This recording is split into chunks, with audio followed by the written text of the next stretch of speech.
धमतरी के सिहावा पुलिस और cyber cell ने गांजा तस्करी पर कार्रवाई किया है। मामले में पुलिस ने 3 आरोपियों को अरेस्ट कर उनके पास से 11 किलो 200 ग्राम गांजा, एक बाइक और 2 नग एंड्रॉयड मोबाइल जब्त किया है। जानकारी के मुताबिक सिहावा पुलिस और साइबर सेल द्वारा बीते रविवार की रात सांकरा फॉरेस्ट नाका चेक पोस्ट के पास वाहनों की चेकिंग की जा रही थी। उसी दौरान मेचका की तरफ से आ रहे काले रंग के बाइक पल्सर को रोककर तलाशी लिया गया, जिसमें पुलिस को 11 किलो 200 ग्राम गांजा रखा हुआ मिला। इस पूरे मामले में पुलिस ने 3 आरोपी दिलीप कुमार ध्रुव निवासी मूल गांव मगरलोड, विद्वेश्वर उर्फ बिट्टू साहू निवासी सांकरा सिहावा और दुर्योधन साहू निवासी सांकरा के विरुद्ध नारकोटिक एक्ट के तहत अपराध पंजीबद्ध कर उन्हें गिरफ्तार कर न्यायिक रिमांड पर भेजा गया।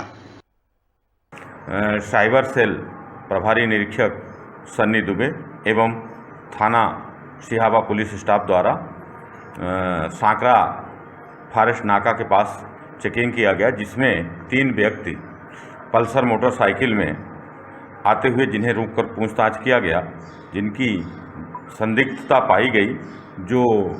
टाल मटोल करते हैं। उनके तलाशी में उनके पास से एक सफ़ेद बोरी में प्लास्टिक में पैक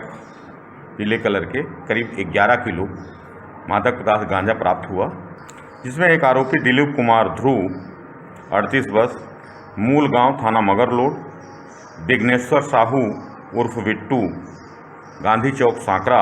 और दुर्योधन साहू पिता समारू साहू, जिनसे कुल गांजा 11 किलो 200 ग्राम कीमती 2,24,000, 2 एमराइड फ़ोन कीमती 11,000, मोटरसाइकिल पल्सर कीमती 70,000, टोटल कीमती 3,65,000 का जब्त कर आरोपियों के विरुद्ध 20 का NDPS एक्ट की कार्यवाही कर जुडिशियल रिमांड पर भेजा गया।